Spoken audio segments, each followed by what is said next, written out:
Y las historias que salen desde México son de horror, pero no son ni de películas ni de libros de ficción. La violencia desbordada en ese país pues ha llevado a cabo una impresión a nivel internacional, también nacional, de un país sin autoridad y fuera de control. En junio pasado hubo un masacre de 22 jóvenes civiles en la zona de Tlatlaya a manos de las fuerzas de seguridad, fuerzas militares. Supuestamente estaban respondiendo a una situación, pero según algunas investigaciones y también testimonios, pudiera haber sido también un crimen de Estado.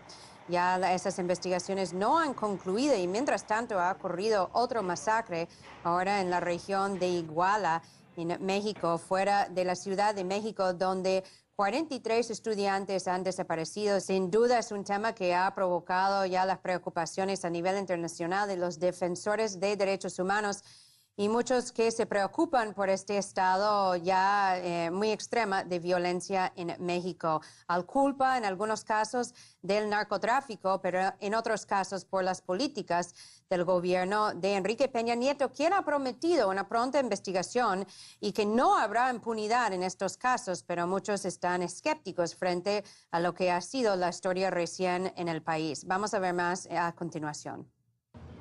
La violencia mantiene en vilo al pueblo mexicano. Con el aliento contenido, todos esperan el desenlace de la tragedia de los jóvenes desaparecidos en una protesta estudiantil tras la intervención de la policía. El presidente prometió no dar tregua en la investigación y hacer caer todo el peso de la justicia sobre los culpables de la masacre. Es un hecho que no puede permanecer impune. En pocas palabras, no cabe, como lo señalé, el menor resquicio de impunidad. Tenemos que ir a profundidad y tope donde tope, llegar a los responsables. Desde el 26 de septiembre, fecha en que ocurrieron los acontecimientos en la ciudad de Iguala, que dejaron el saldo de 43 desaparecidos y 6 muertos, las calles del Estado mexicano de Guerrero y más allá de sus fronteras están llenas de estudiantes y simpatizantes que reclaman traer vivos a estos jóvenes, poner fin a la violencia y a la corrupción y destituir al gobernador. El miedo y la rabia de los mexicanos provienen también de que la mayoría de los presuntos responsables ya detenidos son policías locales. Además de acusarlos de exceso de poder por disparar contra los estudiantes, la Fiscalía de Guerrero reconoció el vínculo entre la policía y los narcocárteles. Existen elementos para establecer el involucramiento en los hechos de grupos de la delincuencia organizada, particularmente conocido como Guerreros Unidos, respecto del cual varios elementos de la Policía Municipal son parte, por lo que han sido detenido un número importante de los mismos. Así, la principal versión oficial responsabiliza a los narcotraficantes que controlan gran parte del estado de Guerrero. Pero no todos se conforman con la interpretación del gobierno y avalan las declaraciones de los testigos y sobrevivientes de los macabros acontecimientos. Nosotros vimos que los policías se los llevaron. No puede ser posible que fueron los del crimen organizado. Nosotros no le hemos hecho nada al crimen organizado. Se están queriendo lavar las manos diciendo que fue el crimen organizado. La Escuela Normal de Iguala forma maestros rurales y es de tradición socialista. Sus estudiantes a menudo realizan protestas para exigir mejoras que beneficien a las clases más desposeídas. Suelen hacer cortes de ruta y marchas multitudinarias. Con la general situación de violencia civil que reina en México y más con su agudización reciente, algunos expertos vislumbran un trasfondo político en estos hechos.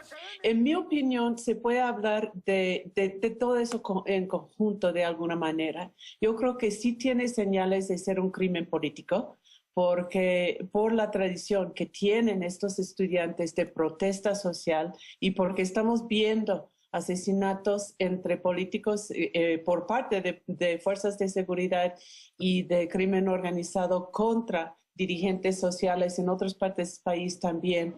Y mientras tanto, frente a las políticas gubernamentales existentes, los estudiantes alzan sus voces por sus compañeros, por la vida y por el futuro del país, que los políticos aseguran que radica en la juventud.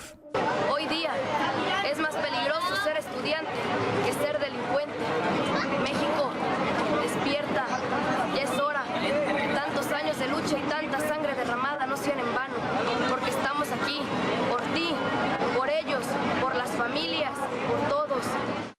Ahora, para hablar más sobre esta situación de violencia, de masacres en México, vamos a conversar con Jesús Esquivel. Él es periodista, está en Washington, del periódico Proceso. También es autor de los libros La DEA en México y La CIA, Camarena y Caro Quintero. Bueno, está con nosotros desde Washington. Gracias, Jesús, por estar en Detrás de la Noticia. Muchas gracias, Eva, por invitarme a tu programa. Bueno, Jesús, ¿cómo evalúas, cómo analizas esta situación de violencia muy extrema, muy desbordada en México? ¿Está la responsabilidad en un fallo que existe en el sistema judicial en donde permite tanta criminalidad e impunidad? La violencia en México ha estado siempre ligada a la corrupción en el gobierno y a las infiltraciones del crimen organizado en las instituciones tanto municipales, estatales y federales. Ese ha sido uno de los principales problemas por los cuales México en los últimos 8 años ha vivido tantas masacres y el nivel de impunidad se ha incrementado. Lo que estamos viendo en estos primeros 2 años del gobierno de Enrique Peña Nieto no es algo nuevo.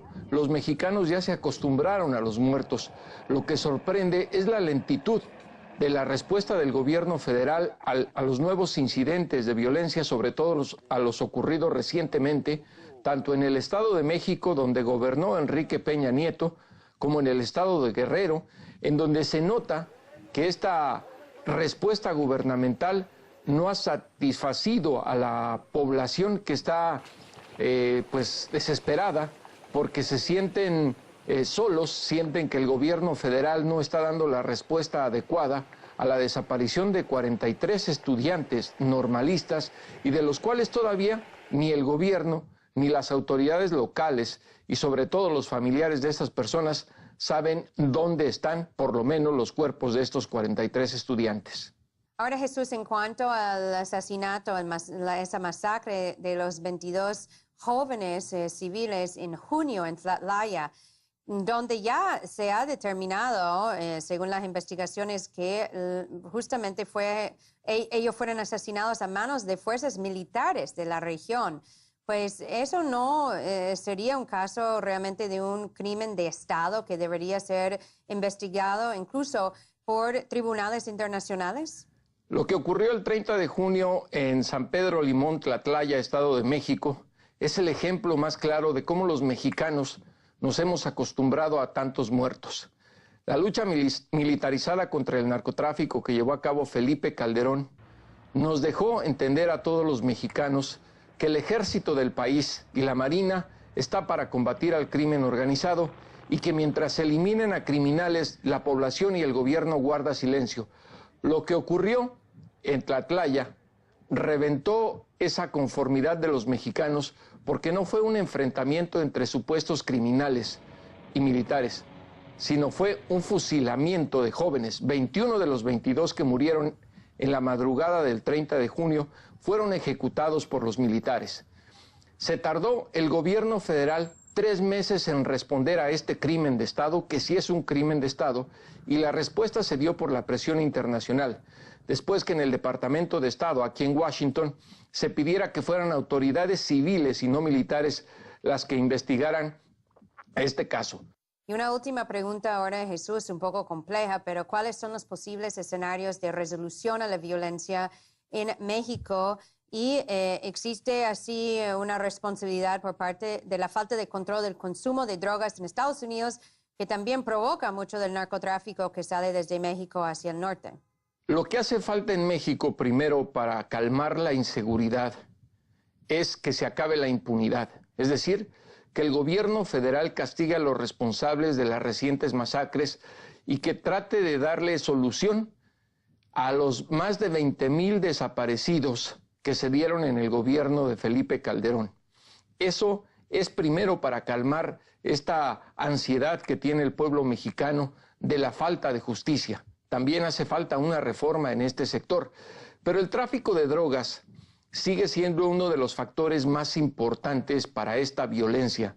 En Estados Unidos, el consumo de drogas es un problema social que el gobierno de Barack Obama no ha querido abordar de manera efectiva. Nunca en los últimos 10 años en Estados Unidos se han instrumentado políticas sociales para tratar de contener la demanda y consumo de drogas. Bueno, una situación muy preocupante y vamos a seguir así los acontecimientos en México frente a estos escenarios de violencia que vive el país. Agradecemos muchísimo la participación de Jesús Esquivel con nosotros hoy en Detrás de la Noticia. Y México vive una crisis, pero no solamente es una crisis de violencia, sino una crisis política. Cada día más hay una población descontento con las políticas y la gestión del presidente Enrique Peña Nieto, que no parece estar atendiendo a las necesidades de la mayoría de ese país. Ya estas acciones de violencia desbordada parece que forman parte de un sentimiento así de desespero de una población, de un pueblo, con un gobierno que gobierna para los ricos que se hacen más ricos, mientras cada día los pobres se hacen más pobres.